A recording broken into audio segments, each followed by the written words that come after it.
Classification of sources of funds. अब जब हम बिजनेस करते हैं तो हमें फंड्स भी चाहिए होते हैं, तो वो हम कहाँ कहाँ से कलेक्ट कर सकते हैं।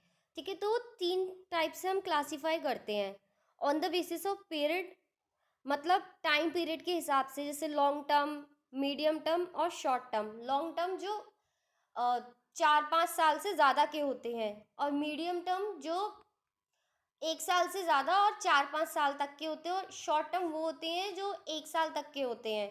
उसके बाद आता है हमारा on the basis of ownership, जो हमारे जो फंड्स हमने बोरो किए हैं उसकी ओनरशिप क्या है। मतलब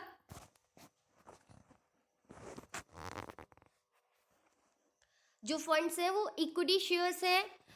अगर इक्विटी शेयर्स हम इशू करते हैं तो वो ओनर्स की कैपिटल होती है। और अगर हम बोरोड फंड्स होते हैं, जैसे अगर आपने उधार लिया है तो हम उधार किस तरीके से ले सकते हैं, डिवेंचर्स, लोन, इस तरीके से हम उधार लेते हैं। और third is on the basis of sources of generation. अब हमने बाहर से पैसा लिया है या अपनी कंपनी का खुद का पैसा लिया है। ठीक है, इंटरनल सोर्स एंड एक्सटर्नल। अब हम इसके इनको डीप में पढ़ेंगे, इनकी लिमिटेशंस, मतलब कौन सा सोर्स जो होता है उसकी लिमिटेशंस क्या क्या हैं, उसके एडवांटेजेस क्या क्या हैं, ये सारी चीज़ें। सबसे पहला आता है आपका पीरियड बेसिस पे। जब हम अपने पीरियड के बेसिस पे लेते हैं, जैसे पीरियड के बेसिस पे 3 टर्म्स होते हैं, लॉन्ग टर्म, मीडियम टर्म और शॉर्ट टर्म। लॉन्ग टर्म में वो आते हैं जो मोर देन 1 ईयर होते हैं, सॉरी, लॉन्ग टर्म में वो आते हैं जो मोर देन 4 to 5 ईयर्स के होते हैं। और मीडियम टर्म में आपके आते हैं जो 4 to 5 ईयर्स तक के होते हैं। और शॉर्ट टर्म में वो आते हैं जो 1 ईयर के होते हैं। On the basis of period, the different sources of funds can be categorized into 3 parts. इनको हम 3 parts में डिवाइड करते हैं। There are long term sources, medium term sources and short term sources. ठीक है, तो 3 टाइप्स के सोर्सेज होते हैं हमारे, लॉन्ग टर्म, मीडियम टर्म और short term. The long term sources fulfill the financial requirement of an enterprise for a period exceeding 5 years and include sources such as shares and debentures. जो हमारी जो जब हम पैसा लेते हैं, तो जब हम 5 साल से ज़्यादा टाइम के लिए पैसे लेते हैं, जैसे डिवेंचर्स, शेयर्स जो होते हैं वो कब हम सेटल ऑफ करते हैं, जब हमारी कंपनी बंद होती है। इसी तरीके से डिवेंचर्स पे हम हर साल इंटरेस्ट देते हैं, और ये हम रिडीम कम करते हैं 10 साल में, 20 साल में। जो प्रेफरेंस शेयर होल्डर्स होते हैं वो हमको 20 सालों में रिडीम करने पड़ते हैं। ठीक है, long term borrowings and loans from financial institutions, जो लॉन्ग टर्म होते हैं, such financing is generally required for the acquisition of fix assets such as equipment, plant etcetera. और फिक्स जो लॉन्ग टर्म फाइनेंस होता है वो हमें क्यों चाहिए पड़ता है, जब हम फिक्स असेट्स का एक्विजिशन करते हैं, मतलब जब हमें फिक्स असेट्स खरीदनी होती है, क्योंकि फिक्स असेट ऐसा तो नहीं है कि हम 2 साल में या 4 साल में खरीदेंगे, हमें लॉन्ग ड्यूरेशन के लिए चाहिए होता है।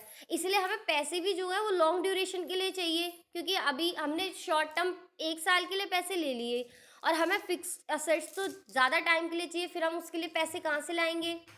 इसीलिए where the funds are required for a period of more than 1 year but less than 5 years, medium term sources of finance are used। जब हम 1 साल से ज़्यादा के लिए और 5 साल से कम के लिए फंड्स लेते हैं, तो वो होते हैं हमारे मीडियम टर्म सोर्सेज। ठीक है, ये हम पीरियड के बेसिस पे कर रहे हैं। These sources include borrowing from commercial bank. अब ये कहाँ कहाँ से बोरो करते हैं हम, कमर्शियल बैंक से, जब हम मीडियम टर्म लोन लेते हैं, मतलब 4-5 साल के लिए। उसके अलावा पब्लिक डिपॉजिट्स, लीज फाइनेंसिंग और लोन फ्रॉम, या फिर हमने किसी फाइनेंशियल इंस्टीट्यूशन से, हम फाइनेंशियल इंस्टीट्यूशन से तो हम शॉर्ट टर्म लोन भी ले सकते हैं, लॉन्ग टर्म लोन भी ले सकते हैं और मीडियम टर्म लोन भी ले सकते हैं। उसके बाद आता है हमारा short term funds. Short term funds are those which are required for a period not exceeding 1 year. Short term funds कौन से फंड्स होते हैं, जो हम 1 ईयर के लिए लेते हैं। अब इसमें आता है हमारा ट्रेड क्रेडिट। ट्रेड क्रेडिट क्या होता है, जब हम ट्रेड करते हैं तो उसी के दौरान जब हम उधार लेते हैं, जैसे क्रेडिटर्स वगैरह, आप हमने सामान उधार पे ले लिया है तो वो हमारा ट्रेड क्रेडिट हो गया। लोन फ्रॉम कमर्शियल बैंक, अब जैसा मैंने अभी बताया था कि हम बैंक से तो कितनी भी टाइम के लिए लोन ले सकते हैं, 1 साल के लिए, 5 साल के या 20 साल के लिए।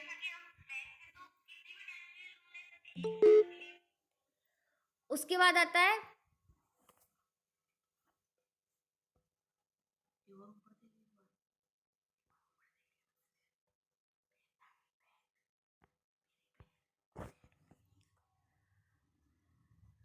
Short term financing is most common for financing of current assets. और शॉर्ट टर्म फंड्स हम क्यों लेते हैं? जब हम करंट असेट्स को मेंटेन करते हैं। शॉर्ट करंट असेट्स क्या होते हैं? जो फॉर 1 ईयर, जो हमारी 1 साल के लिए जो असेट्स होती हैं, जैसे इन्वेंट्री वगैरह, ये सारी चीज़ें होती है शॉर्ट टर्म फंड्स। ठीक है, तो जब हम इनको फाइनेंस करने के लिए उधार लेते हैं तो वो होते हैं हमारे short term funds. Seasonal business that must build inventories in anticipation of selling requirements often need short term financing। अब जैसे सीजनल कुछ बिजनेस होते हैं, जैसे अम्ब्रेला का बिजनेस सीजनल होता है, जब बारिश होती है तभी तो हम अम्ब्रेला खरीदते हैं जनरली। ठीक है, तो उस टाइम पे उनको शॉर्ट टर्म के लिए, जब मतलब जैसे बारिश का मौसम आया तो उस टाइम पे उनको सडनली ज़्यादा फंड्स चाहिए, तो वो करंट असेट्स शॉर्ट टर्म के लिए फंड्स ले लेंगे। ठीक है, wholesalers and manufacturers with a major portion of the assets tied up in inventory. जैसे जो हमारे होलसेलर्स होते हैं या फिर मैन्युफैक्चरर्स होते हैं, उनको तो लॉन्ग ड्यूरेशन के लिए अपने सारी इन्वेंट्रीज रखनी पड़ती हैं। अब जैसे रिटेलर होता है वो तो कुछ टाइम के लिए लाता है सामान और बेच देता है, लेकिन जो होलसेलर होता है उसको तो लॉन्ग ड्यूरेशन के लिए इतना सारा माल इकट्ठा रखना है ना, अपने पास इन्वेंट्री कलेक्ट करनी है। अब फर्स्ट था हमारा जब हम पीरियड के बेसिस पे लेते हैं, और सेकंड है ओनरशिप के बेसिस पे जब हम अपने फंड्स को अराइज करते हैं, मतलब उधार लेते हैं। On the basis of ownership the sources can be classified into owner's fund and borrowed fund. अब ओनरशिप के बेसिस पे हम अपने फंड्स को 2 पार्ट्स में क्लासिफाई करते हैं। एक होता है ओनर, जो हमारे खुद के होते हैं, जैसे शेयर्स, क्योंकि जो शेयर होल्डर्स होते हैं हम उनको ओनर्स ऑफ द कंपनी बोलते हैं। दूसरे होते हैं borrowed fund.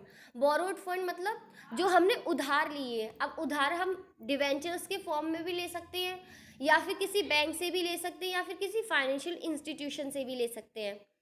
Owner funds means funds that are provided by the owner of an enterprise. Owners fund कौन से होते हैं? जो किसी भी बिजनेस के जो ओनर हैं, मतलब जो मालिक हैं, उनसे जब हम पैसा लेते हैं। जैसे रिटेन्ड अर्निंग, जो रिटेन्ड अर्निंग क्या होती है?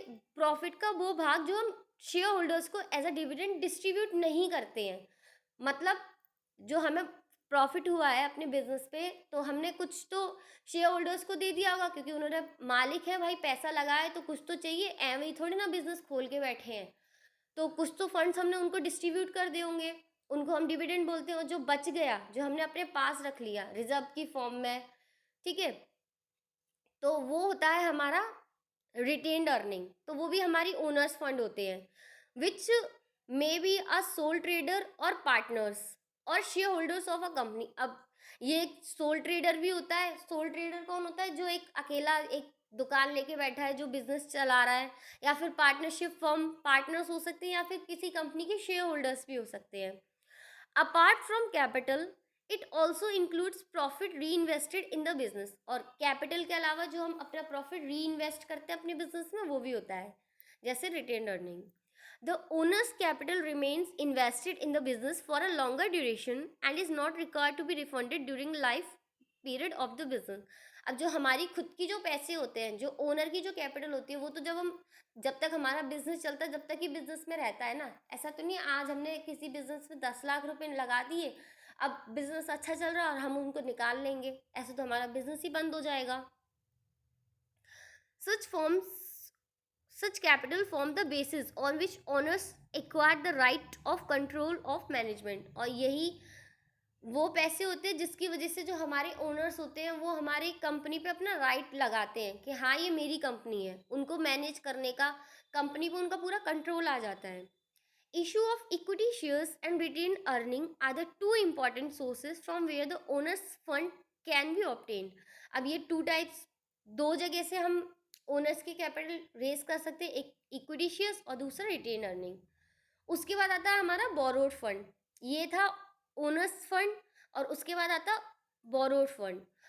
Borrowed funds on the other hand refers to the fund raise through loans or borrowings. अब बोरोड फंड्स कौन से होते हैं, जो हम या तो लोन के थ्रू या फिर मतलब उधार जब हम लेते हैं, वो होते हैं हमारे borrowed funds. The sources for raising borrowed funds include loan from commercial banks.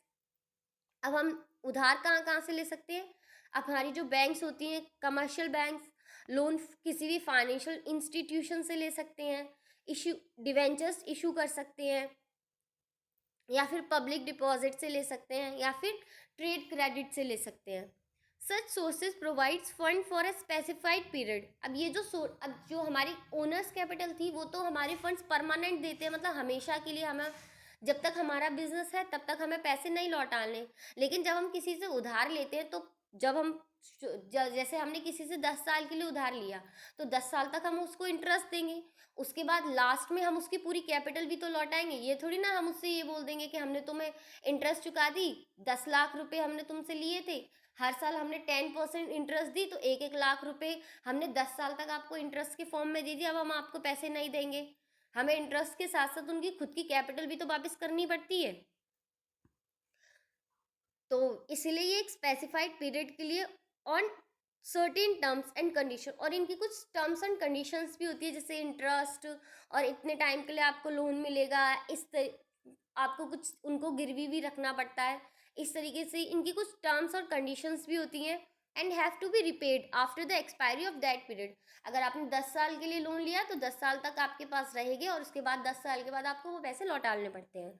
A fix rate of interest is paid by the borrowers, और हम एक फिक्स रेट ऑफ इंटरेस्ट पे करते हैं उनको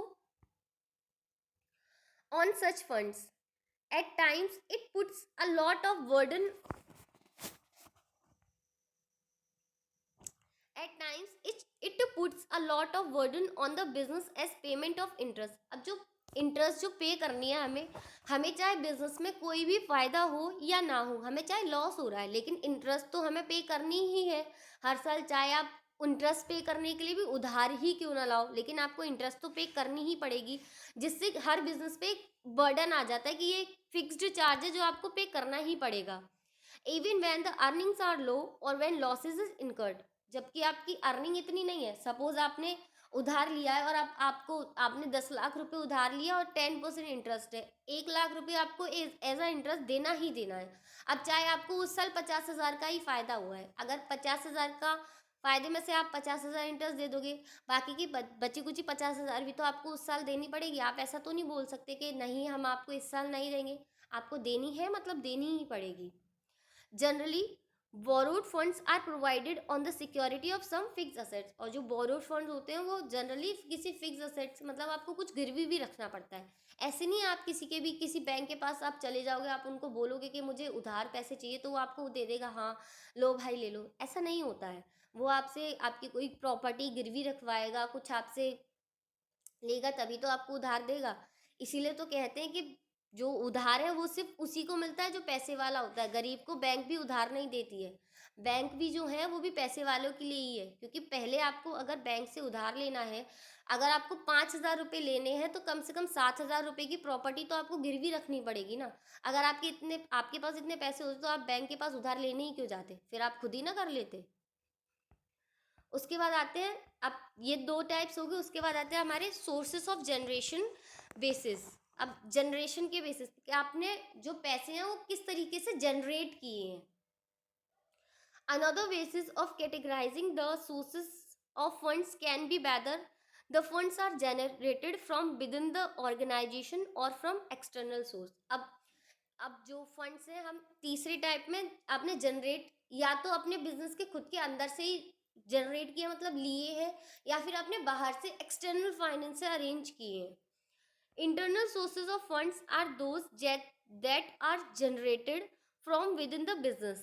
जो हमारे इंटरनल सोर्सेज होते हैं वो बिजनेस जो वो फंड्स होते हैं जो हमने अपने बिजनेस के अंदर से ही जनरेट किए हैं। A business, for example, can generate funds internally by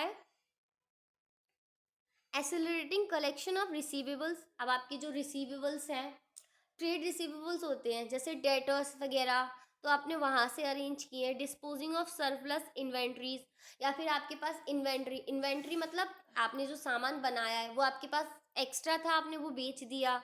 and flowing back of its profit. Flowing back its profit क्या होता है, आपको जो फायदा हुआ है वो आपने जैसे इस साल आपको 10,000 का फायदा हुआ, तो आपने वापस वो 10,000 बांटे नहीं किसी को, आपने वापस अपने बिजनेस में इन्वेस्ट कर दिया, आपने डिविडेंड नहीं दिया अपने शेयर होल्डर्स को।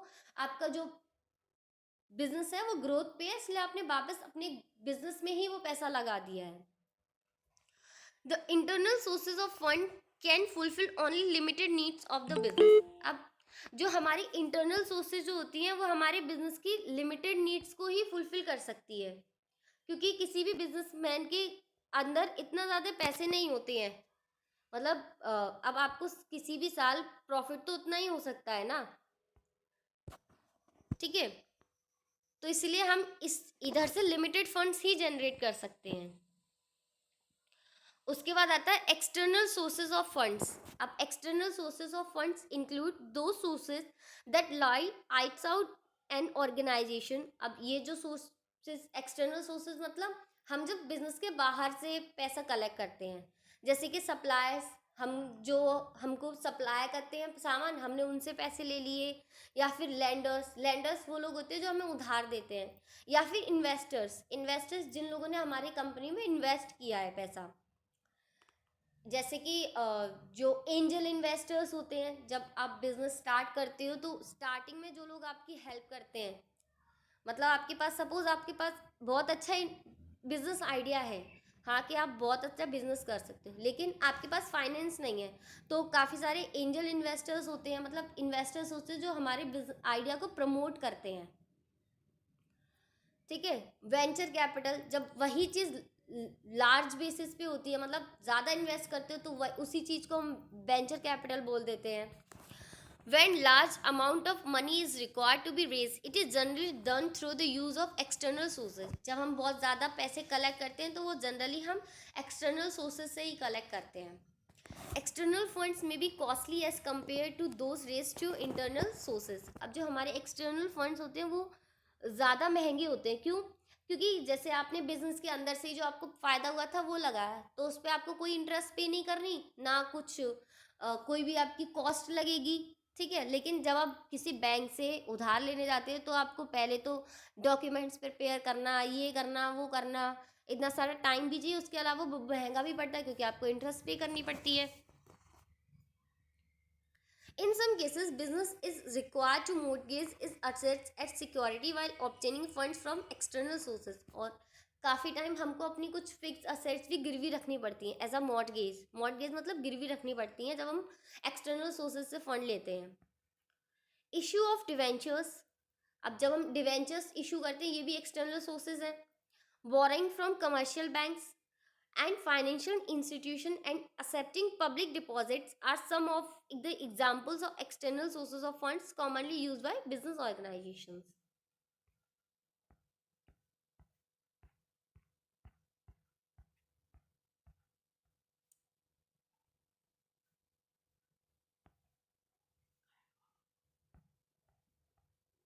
अब ये सारे मतलब एक एक करके जो जो आपके सोर्सेज हैं उनका एडवांटेजेस भी है कि किस सोर्स की क्या एडवांटेज है और किस सोर्स की क्या लिमिटेशंस है। अब हम ये डिस्कस करेंगे। अब business can raise funds from various sources. अब जो हमारा बिजनेस है वो बहुत सारी सोर्सेज से फंड्स रेज कर सकता है। Each of the sources has unique character. अब हर सोर्स के अपने खुद के फ़ायदे भी हैं और अपने खुद के नुकसान भी हैं। ऐसा कोई भी सोर्स नहीं है जो जिसकी खाली एडवांटेज ही एडवांटेज है, ठीक है। और ऐसा कोई सोर्स नहीं है जिसकी खाली डिसएडवांटेज ही डिसएडवांटेज है, मतलब हर सोर्स के कोई फ़ायदे भी हैं और कोई नुकसान भी हैं, which must be understood properly so that the best available source of raising fund can be identified.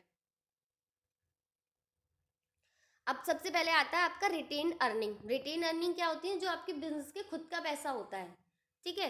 A company generally does not distribute all its earning among the share holders at dividend. Generally कोई भी company सारे profit को distribute नहीं करती है कि आपको 10,000 का प्रॉफिट हुआ है तो आपने सारा का सारा प्रॉफिट दे दिया। अगर आपको 10,000 का प्रॉफिट हुआ है तो उसमें से कुछ पोर्शन आप अपने पास भी रखते हो कि आप अपने बिजनेस में आगे ग्रोथ के लिए उस पैसे को इन्वेस्ट कर सको। A portion of net earning may be retain in the business for use in the future, this is known as retained earning. और इस पैसे को जो हम बाद में रख लेते हैं, मतलब अपने जो अपना फायदा होता है उसमें से जो पैसे अपने पास रख लेते हैं, वही होता है रिटेन्ड अर्निंग। और ये इंटरनल फाइनेंसिंग है, और हम इसको इंटरनल फाइनेंसिंग भी बोलते हैं और सेल्फ फाइनेंसिंग और फ्लोइंग बैक ऑफ प्रॉफिट्स ये भी बोलते हैं। The profit available from for flowing back in an organisation depends on many factors like net profit, dividend policy and the age of organise. अब ये भी काफ़ी सारे फैक्टर्स पे डिपेंड करता है, जैसे आप कितना प्रॉफिट अर्न कर रहे हो। मान लो आप इतना ज़्यादा प्रॉफिट ही अर्न नहीं कर रहे कि आप किसी को दे पाओ, ठीक है। आपकी डिविडेंड पॉलिसीज़ क्या है, जब कोई भी कंपनी शेयर्स इशू करती है तो उसके साथ उसकी डिविडेंड पॉलिसीज़ भी तो होती हैं। अगर आप डिविडेंड बिल्कुल भी डिस्ट्रीब्यूट नहीं करोगे तो जो शेयर होल्डर्स हैं वो अपनी कंपनी के शेयर्स परचेज नहीं करेंगे, क्योंकि कोई भी पर्सन हो वो पैसा आज चाहता है। ऐसा नहीं है कि 10 साल बाद आपको बोलो कि आपको हम 10 साल बाद पैसे देंगे तो वो इतना ज़्यादा इंटरेस्टेड नहीं होगा, ठीक है। उसके बाद इसके मेरिट्स क्या क्या होते हैं। The merits of retain earning as a source of finance are as follows. First is retain earning is permanent source of funds available to an organisation. जो रिटेन अर्निंग होती है एक परमानेंट सोर्स होता है, क्योंकि आपको ऐसा नहीं है 10 साल 20 साल 50 साल बाद वापस करना है। ये एक परमानेंट सोर्स है जो आपको कभी भी वापस नहीं करना है। It does not involve any explicit cost in the form of interest, dividend और फ्लोटेशन कॉस्ट। अब आपको इसमें कोई ना तो इंटरेस्ट पे करनी है ना डिविडेंड पे करनी, मतलब सबसे चीप सोर्स होता है। क्यों? क्योंकि आपको कोई भी खर्चा नहीं करना है इसको लेने के लिए। As the funds are generated internally there is greater degree of operational freedom and flexibility. जब हम उधार लेते हैं तो जिससे हम उधार लेते हैं उसकी कुछ टर्म्स एंड कंडीशंस भी होती हैं, लेकिन जब आप अपने पैसे खुद के पैसे लगाते हो तो आप उसको जैसे चाहो वैसे यूज़ कर सकते हो। आप फिर उसको किसी से पूछोगे नहीं कि मैं क्या अपने पैसे यहाँ लगा सकते हूँ वहाँ लगा, आप जैसा चाहोगे, आपके पास प्रॉपर फ्लेक्सिबिलिटी होती है। It enhances the capacity of the business to absorb unexpected losses. अब सपोज आपने अपने जितना भी आपका फायदा था आपने डिस्ट्रीब्यूट कर दिया। अब मान लो अचानक से आपकी फैक्ट्री में आग लग गई, अब उसके लिए आपको फिर लोन लेना पड़ेगा। तो ये आपको हेल्प करता है कोई भी एक अनएक्सपेक्टेड लॉस है उससे बचाने के लिए। It may lead to increase in the market price of the equity shares of a company. इससे आपकी जो कंपनी की जो मार्केट प्राइस है इक्विटी शेयर्स का वो भी इंक्रीज होता है।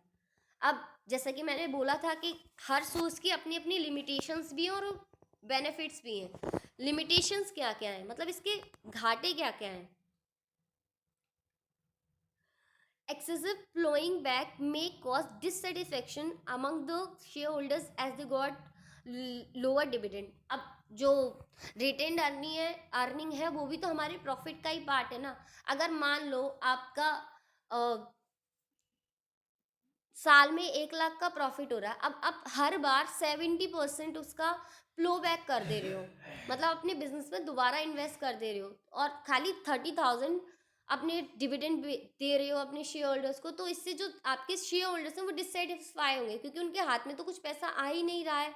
वो ज़्यादा इंटरेस्टेड नहीं रहेंगे आपकी कंपनी में। It is an uncertain source of funds at the profit of the business are fluctuating.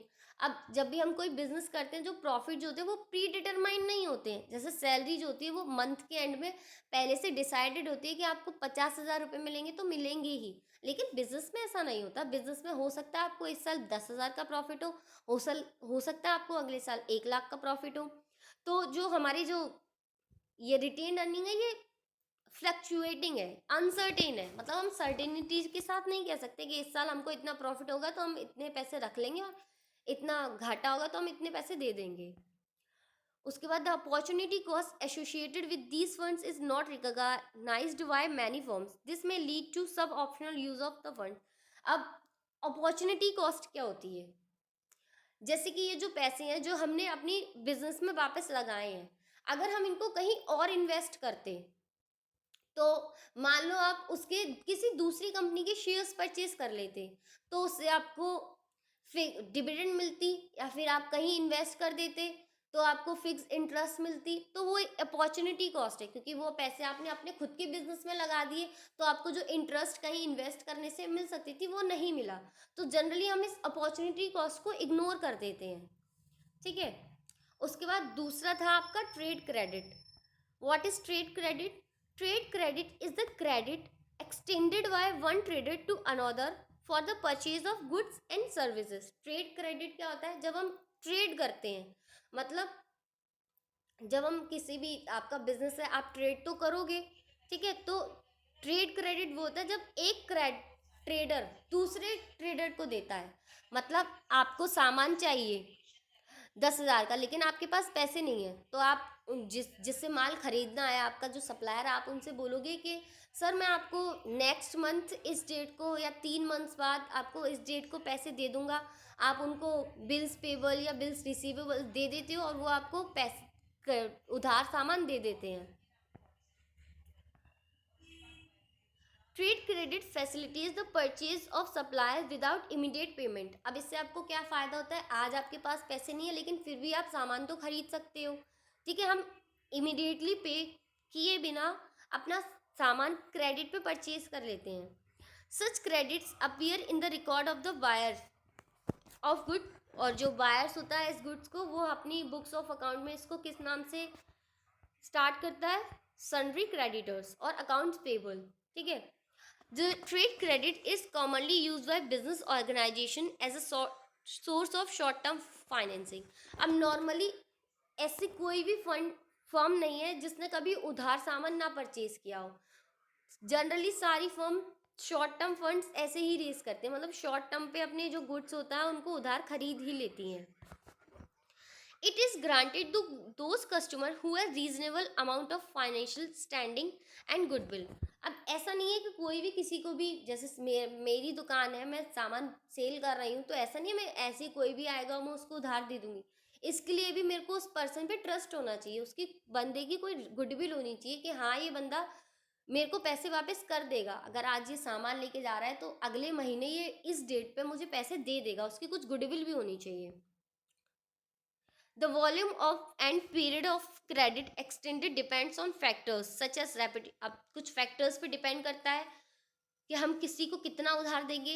Reputation of the purchasing firm, जो हमसे सामान लेने आई है उसकी रेपुटेशन कितनी है मार्केट में, उसकी फाइनेंशियल पोजीशन कितनी है। मान लो उसकी रेपुटेशन बहुत अच्छी है लेकिन उसके पास पैसे ही नहीं है, आगे हमें पता है कि 1 महीने बाद भी इसके पास, अभी जैसे इसके पास पैसे नहीं, अगले महीने भी इसके पास पैसे नहीं होंगे, तो हम जनरली उसको उधार देना पसंद नहीं करते हैं।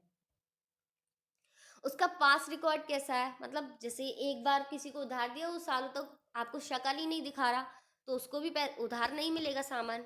Degree of competition in the market, और हमारे मार्केट में कंपटीशन कितना है। अगर कोई भी कॉम्पिटिटर नहीं होगा तो आप जनरली उधार नहीं दोगे, अगर कंपटीशन हाई होगा तो आप उधार दे दोगे, क्योंकि आप नहीं चाहोगे कि आप अपने कस्टमर को लूज करो। Terms of trade credit may vary from one industry to another and from one person to another। अब इसके मेरिट्स क्या क्या होते हैं? First is trade credit is convenient and continuous source of funds. ये हमारा एक बहुत ज़्यादा कन्वीनियंट है, क्योंकि हम जाना है, सामान लेना है और आ जाना है, कुछ करना ही नहीं है। और कंटिन्यूस है क्योंकि आप रेगुलरली उनको पे करोगे और सामान खरीदोगे, फिर उधार ले लोगे, फिर मतलब कंटिन्यूस बेसिस पे है। Trade credit may be readily available in case of credit worthiness of the customer is known to the seller। और जब भी आप उधार लेने जाओगे, आपका जो सेलर है वो आपको दे देगा ईजिली, रेडली, मतलब हमेशा अवेलेबल रहता है। बस ये है कि आप टाइम पे जब भी आप बोलो तो उसके पैसे पे कर दो। ऐसा नहीं है कि आप 1 महीने की बोल के गए 1 साल के लिए गायब हो गए और फिर आप सोचो कि वो दूसरा बंदा हमें उधार दे देगा, तो ऐसा नहीं होता है। Trade credit needs to promote the sales of an organisation, और ट्रेड क्रेडिट से हमारी जो सेल्स होती है वो भी प्रमोट होती है। If an organization wants to increase its inventory level in order to meet expected rise in the sales volume in the near future, it may use trade credit to finance the same। अगर आप जैसे season आ गया, जैसे गर्मियों में ice cream का season आ जाता है, अब सडनली जो हमारा सेलर है उसको सडनली ज़्यादा इन्वेंट्री बनानी पड़ेगी, ज़्यादा सामान बनाना पड़ेगा, तो उस टाइम पे हमें दिख रहा है कि हाँ फ्यूचर में हमारी जो डिमांड है वो प्रोडक्ट की वो बढ़ने वाली है, तो हम इसको यूज़ कर सकते हैं। इस does not create any charge on the assets of the firm while providing fund. अब इससे हमारे जो असेट्स होते हैं उस पर कोई चार्ज भी नहीं होता। जैसे जब हम बैंक वगैरह से उधार लेते हैं तो उनको कुछ गिरवी रखना पड़ता है, लेकिन जब ट्रेड करते तब सामान उधार लेते तो ऐसा नहीं है कि हम उनसे कहते कि अगर मैंने तुम्हारा सामान नहीं लौटा तो तुम मेरी मशीनरी उठा के ले जाना। ऐसे हम उनको कोई भी गिरवी नहीं देते हैं, बस प्रॉमिस करते हैं कि हम आपके पैसे दे देंगे। अब इसकी लिमिटेशंस भी हैं। First is availability of easy and flexible trade credit facilities may indulge a firm to indulge in over trading which may adds to the risk of the firm. अब हमें इतनी ईजिली इसमें हमें उधार मिल जाता है, तो हो सकता है कि हमें इतनी की ज़रूरत ना हो, हम उससे ज़्यादा ही परचेज कर लें। मतलब हमें ज़रूरत है 10,000 की, लेकिन हमने उससे ओवर ट्रेड कर लिया, हमने उससे 1,00,000 रुपए का सामान उधार ले लिया, ठीक है, तो इससे रिस्क बढ़ जाता है हमारी फर्म पे। दूसरा, only limited amount of funds can be generated through trade credit. अब ये नहीं है आपको 1 करोड़ रुपए की ज़रूरत है तो आप 1 करोड़ रुपए का सामान ले लोगे, ऐसा भी नहीं होता, खाली लिमिटेड फंड्स ही हम जनरेट कर सकते हैं। और it is generally a costly source of funds as compare to most of other sources of raising fund. और कुछ ये जनरली कॉस्टली सोर्स होता है, जैसे रिटेन अर्निंग पे तो आपको कुछ नहीं देना, लेकिन इसमें तो थोड़ा कॉस्टली ही होता है। उसके बाद आता है फैक्टरिंग। 100 को लोड कर गई है। Factoring is a financial service under which the factor renders various services. अब फैक्टरिंग क्या होता है? अब मान लो आपने किसी को उधार दिया है, ठीक है? तो अब आपने उधार दे दिया, लेकिन आपको लग रहा है कि ये बंदा मेरे पैसे नहीं लौटाएगा, तो फैक्टरिंग एक ऐसी सर्विस होती है जब हम एक फैक्टर बंदा होता है उससे ये कॉन्ट्रैक्ट कर लेते हैं कि मैं आपको, जैसे आपका 1,00,000 रुपए आपको किसी से लेने हैं, तो आप जो फैक्टर होगा उससे ये वो कर लोगे एग्रीमेंट कि आप उसको कुछ दोगे, मतलब जैसे 1,00,000 में से 10,000 रुपये वो रख लेगा, 90,000 आपको दे देगा इमीडिएटली। और आप उससे ये एग्रीमेंट कर लोगे कि अब ये आपका रिस्क है कि आप उससे पैसे लोगे, मतलब आपने अपना रिस्क किसी थर्ड पार्टी को ट्रांसफर कर दिया है। अब फैक्टर हमें क्या क्या सर्विसेज देता है? डिस्काउंटिंग ऑफ बिल्स, ये हमारे जो बिल्स होते हैं, जैसे बिल्स रिसीवेबल्स, बिल्स पेबल, उनको डिस्काउंट कर देता है with or without recourse, and collection of the client debts. और ये जब जैसे आपके पास 30,000 रुपये का बिल्स रिसीवेबल्स था, आप फैक्टर के पास गए, उससे डिस्काउंट कराया मतलब उससे अपने उसको कैश कराया, पैसे ले आया, आपका 30,000 का था, कुछ उसने अपने पैसे काट लिए जो भी उसको चाहिए था, ठीक है। अब बंदा रिस्क ले रहा है, आपका रिस्क अपने सिर पे ले रहा है, तो कुछ तो अर्न करेगा ना, पागल थोड़ी ना है कोई, ठीक है। तो उसके बाद फिर ये आपने उस पर छोड़ दिया। अब वो जो आपके 30, जैसे आपको किसी बी बंदे से पैसे लेने, तो अब जो फैक्टर है उसने आपको दे दिए 30,000 रुपये, अब वो जो आपके पैसे थे वो खुद जाकर लेगा, अब आपकी ये हेडिक नहीं है कि आपको पैसे लेने हैं। Under this, the receivables on account of sale of goods or services are sold to the factor at a certain discount. आप जो फैक्टर होता है उसको कुछ डिस्काउंट पे सेल कर देते हो। The factors become responsible for all credit control and that collection. अब जो फैक्टर है वही सोलरी रिस्पॉन्सिबल है, कुछ जो जैसे 30,000 का था तो वो खुद ही पैसे कलेक्ट करेगा, अब आपके कलेक्ट नहीं करोगे, आपने उससे डिस्काउंट करा लिया, आपका काम खत्म। From the worry and provides protection against any bad debts losses to the firm. और इससे हमें क्या फ़ायदा होता है एज अ फर्म, कि हो सकता है कि हमें पैसे ना मिलते, कोई बैड डेट्स क्रिएट हो जाते, अब हमने तो अपना डिस्काउंट करा लिया, उनसे ले लिया, तो अब ये हमारी हेडिक नहीं है, इससे हम बैड डेट से भी बच जाते हैं। अब there are 2 methods of factoring. Factoring के 2 मेथड्स होते हैं, एक रिकोर्स और दूसरा होता है non recourse. Under recourse factoring, the client is not protected against the risk of bad debt. जो रिकोर्स, अब इसमें 2 टाइप्स होते हैं। जो रिकोर्स वाला होता है उसमें जो क्लाइंट है उसको जो हमारा फैक्टर है वो प्रोटेक्ट नहीं करता। मतलब आपने मान लो आज फैक्टर से अपना बिल जो है वो डिस्काउंट करा लिया, मतलब आज उससे कैश करा लिया, ठीक है। तो रिको अगर जो आपका एग्रीमेंट है वो रिकोर्स वाला है, तो अगर आपके जो जिससे आपको पैसे लेने थे सी पार्टी से, अगर उसने आपके पैसे नहीं लौटाए तो फिर वो आपसे वापस पहले पैसे लेने आ जाएगा फैक्टर। फिर उसका आपका रिस्क आप पर ही है, आपने अपने रिस्क को ट्रांसफर नहीं किया है। On the other hand the factor assumes the entire credit risk under non recourse factoring. और जो नॉन रिकॉर्स फैक्टरिंग होता है उसमें सारा हमने जो रिस्क है वो फैक्टर को ही दे दिया है। That is fulfilment amount of invoice is paid to the client in the event of bad debt becoming bad. मतलब अगर उस बंदे ने आपसे उधार लिए थे और उसने पैसे नहीं लौटाए तो फिर ये फैक्टर का हेडेक है, आपका हेडेक नहीं है, आपको कोई लेना देना नहीं है नॉन रिकोर्स में। और रिकोर्स में आपको लेना देना है, वो जो फैक्टर है जिससे आपने अपने पैसे कैश कराए हैं वो आपके पास वापस आ जाएगा, बोलेगा भाई उसने मुझे पैसे नहीं दिया, आप मुझे पैसे दे दो।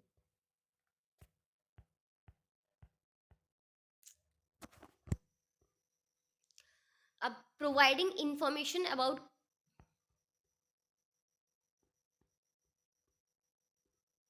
दूसरा होता है मतलब इसी का सेकंड सर्विस है providing information about credit worthiness of prospective client. अब जो फैक्टर होता है, हम फैक्टरिंग की ही बात कर रहे हैं अभी, जो फैक्टर होता है वो हमें तीसरी पार्टी की क्रेडिट वर्दीनेस भी बताता है कि हाँ हम इसको इतने तक का उधार दे सकते हैं। अगर उसने मान लो किसी कोई एक इंसान है उसको 10 लाख का उधार चाहिए, लेकिन उसकी क्रेडिट वर्दीनेस इतनी नहीं है, मतलब हमें पता है कि अगर हम इसको 10 लाख रुपए उधार देंगे तो पैसा डूब जाएगा, ये खाली हमें हमारे 1 लाख रुपए तक ही वापस कर सकता है, उससे ज़्यादा ये हमें वापस नहीं कर पाएगा, तो फिर हम उसको उधार नहीं देते हैं। तो ये सर्विसेज भी ये हमको प्रोवाइड करता है।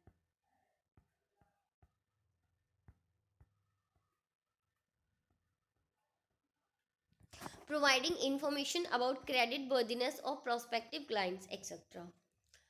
Factors hold large amount of information about the trading histories of the firm. अब जैसे फैक्टर जो है वो नॉन रिकोर्स बेसिस पे जब एग्रीमेंट करते हैं तो ऐसा तो नहीं है वो ऐसे ही कुछ भी करे बिना, ये काफ़ी सारे लोग ही अपने पास इंफॉर्मेशन कलेक्ट करके लगते हैं जिससे इनको पता हो कि हाँ इनको किसका उधार लेना चाहिए और किसका नहीं लेना चाहिए।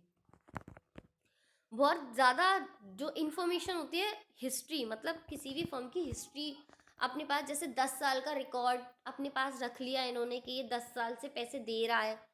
This can be valuable to those who are using factoring service and can thereby avoid doing business with customers having poor payment record. और ये उसके लिए भी हेल्पफुल रहता है जो किसी को उधार देना चाहता है लेकिन ये बता देते हैं कि ये आपको 1 लाख तक ही वापस दे पाएगा, तो फिर आप उसको उधार नहीं देते हो। फैक्टर्स में also offer relevant consultancy services, और ये हमें कंसल्टेंसी सर्विसेज भी प्रोवाइड करते हैं फाइनेंस के एरिया में या फिर मार्केटिंग में। The factors charges fees for the services, और ये उसके लिए कुछ फीस चार्ज करते हैं। Factoring appeared on the Indian financial scene only in the early 90s as a result of RBI initiatives। अब जो फैक्टरिंग थी ये हमें 90s के टाइम में दिखा, मतलब ये सर्विस हमारे इंडिया में 90s के टाइम में अवेलेबल थी। The organisation that provide such services include, अब हमें कौन कौन सी ऑर्गेनाइजेशन है जो फैक्टरिंग की सर्विसेज प्रोवाइड करती हैं।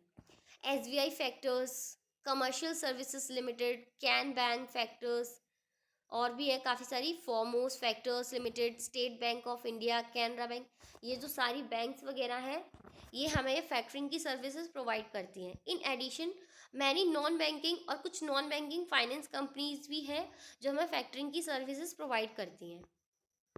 अब इसके मेरिट्स क्या क्या होते हैं।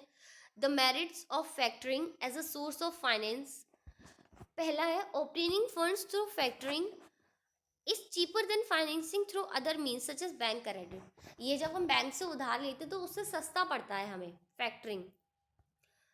Second is with cash flow accelerated by factoring, the client is able to meet his or her liability promptly as and when these arise. जो कैश फ्लो होता है, अब आप जैसे अभी आपको कैश चाहिए तो आप अभी जाके डिस्काउंट करा सकते हो, तो रेडली अवेलेबल हो जाता है कैश आपके पास जब आपको ज़रूरत है.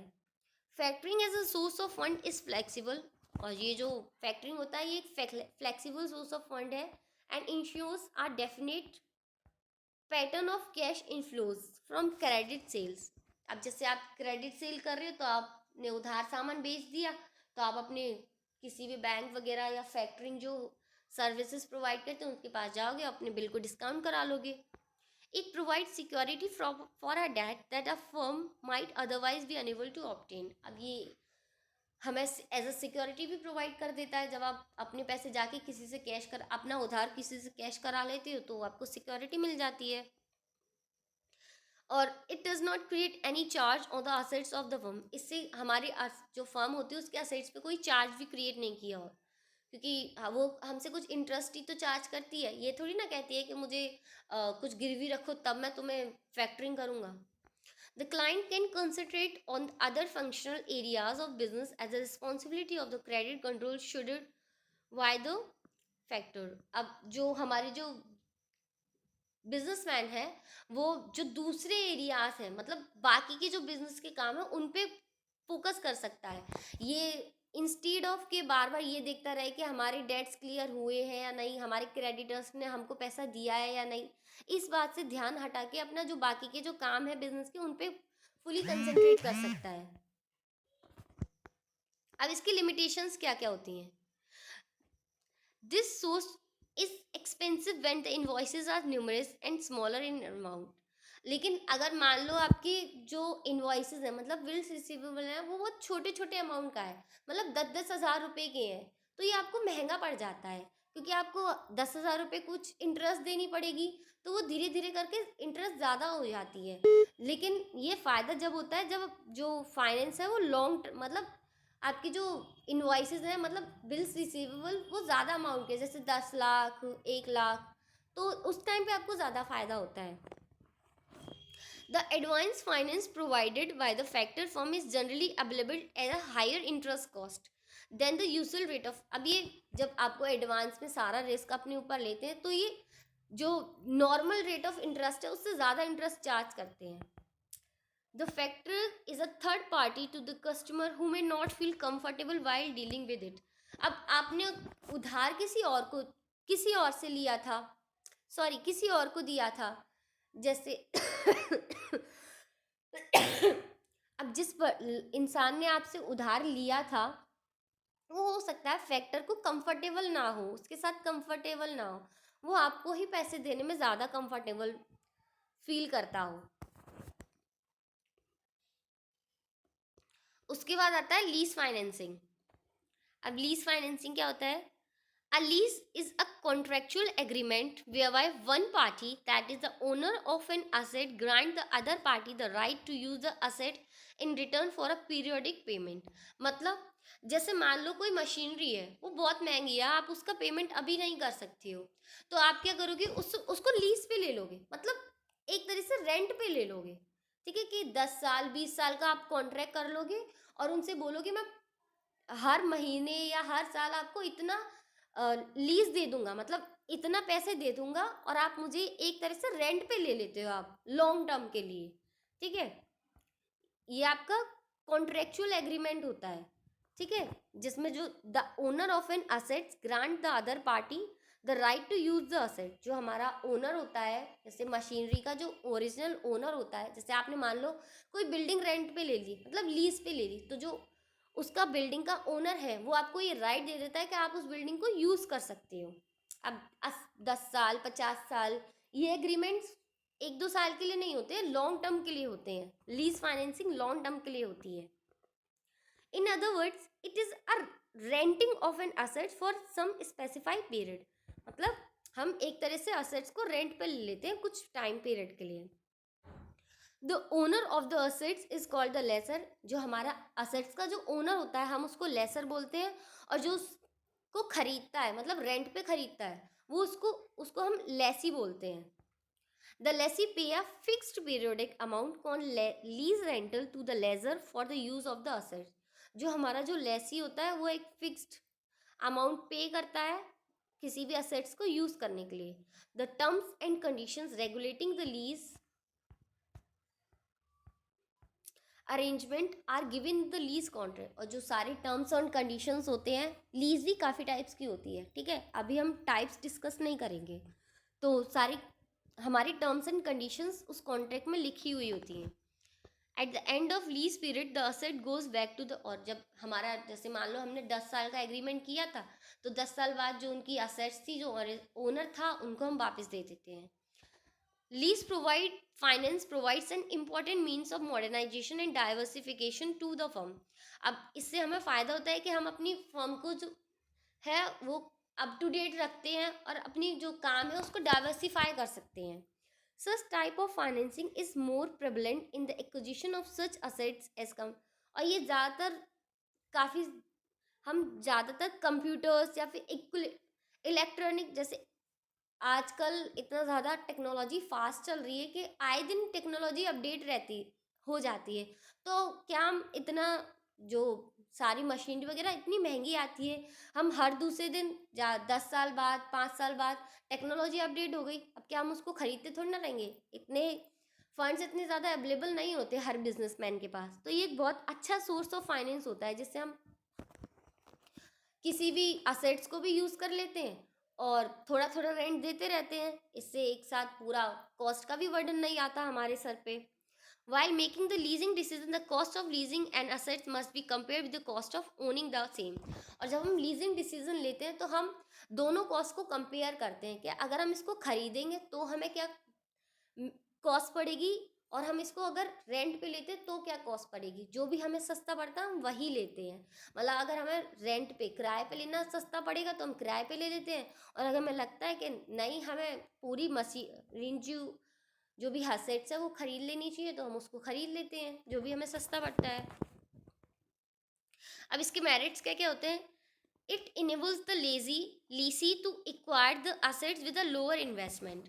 ये हमें एक कम इन्वेस्टमेंट, जैसे अगर आपको 1 करोड़ की मशीनरी खरीदनी है तो आप 1 लाख या 10,000 रुपये दे के उसको रेंट पे खरीद सकते हो। और simple documentation make it easier to finance assets. आपको थोड़ा बहुत डॉक्यूमेंटेशन करना है और उससे आप असेट्स को फाइनेंस करा सकते हैं। Lease rentals paid by the lessee are deductible for computing taxable profits. और इसमें आप जो जो लीज की जो पेमेंट होती है, जब आप इनकम टैक्स कैलकुलेट करते हो तो वो भी माइनस करते हैं। मतलब पहले इसको माइनस करते हो, उसके बाद आप इनकम टैक्स कैलकुलेट करते हो, तो आपको उसमें भी प्रॉफिट होता है। It provide finance without diluting the ownership और कंट्रोल ऑफ द बिजनेस। अब जब आप शेयर्स, मान लो अगर आप मार्केट में शेयर्स इशू करते हो तो उससे आपकी जो ओनरशिप है कंपनी की वो डाइल्यूट हो जाती है। लेकिन जब आप जो फाइनेंस है लीज के थ्रू करते हो तो आपकी कोई ओनरशिप डाइल्यूट नहीं होती है। The lease agreement does not affect the debt raising. अब इससे आप कौन सा किसी से उधार ले रहे हो, आप रेंट पे ले रहे हो, तो इससे आपकी जो डेट कैपेसिटी होती है वो भी अफेक्ट नहीं करती है। और the risk of obsolescence is बॉन्ड बाय द लेजर। और जो रिस्क ऑफ ऑब्सिलेंस होता है मतलब टेक्नोलॉजी पुरानी हो जाती है। जैसे पहले हम डॉट फ़ोन यूज़ करते थे, लेकिन अब हम मोबाइल फ़ोन यूज़ करते हैं, ठीक है। तो जो हमारे डॉट फ़ोन की जो टेक्नोलॉजी वो ऑब्सलीट हो गई है, मतलब ख़त्म हो गया, अब उसका ट्रेंड नहीं है, ट्रेंड से बाहर हो गई है। तो ये जो रिस्क होता है वो भी बिजनेसमैन अपने पास ना रख के जो उस असेट्स का रियल मालिक है उस तक ही रहता है। This allows greater flexibility to the lessee to replace the asset. अब जब मान लो अगर टेक्नोलॉजी अपडेट हो गई तो हम उस असेट्स का रेंट अपने टर्म्स एंड कंडीशंस खत्म करके फिर हम दूसरी असेट्स को रेंट पे ले सकते हैं इजीली। अब इसके लिमिटेशंस क्या क्या होते हैं।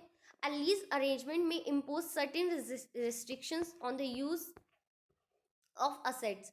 अब जो इसका मालिक बिजनेसमैन तो नहीं होता क्योंकि उसने इसको खरीदा नहीं है, तो जो हमारा लेसी होता है वो कुछ रिस्ट्रिक्शंस भी लगा सकता है कि आप इसको ऐसे यूज़ करोगे वैसे यूज़ करोगे। मतलब आपको उसके हिसाब से यूज़ करनी पड़ती है, आप सब कुछ अपने हिसाब से नहीं कर सकते हो। For example it may not allow the lessee lessee to make any alteration, हो सकता है जो आपका लेसर है उसने वो आपको अलाउ ना करे उसकी मशीन में कोई भी चेंजेस करने को। Second is the normal business operations may be affected in case the lease is not renewed. अब मान लो आपने 10 साल का एग्रीमेंट किया था, अब 10 साल का एग्रीमेंट पूरा हो गया, अब आपने वो रिन्यू नहीं कराया, मतलब उसको अपडेट नहीं किया, मतलब उसको फर्दर इंक्रीज नहीं किया, तो आपकी जो नॉर्मली फंक्शनिंग थी, जो उस असेट से आपके बिजनेस का काम हो रहा था, हो सकता है वो रुक जाए।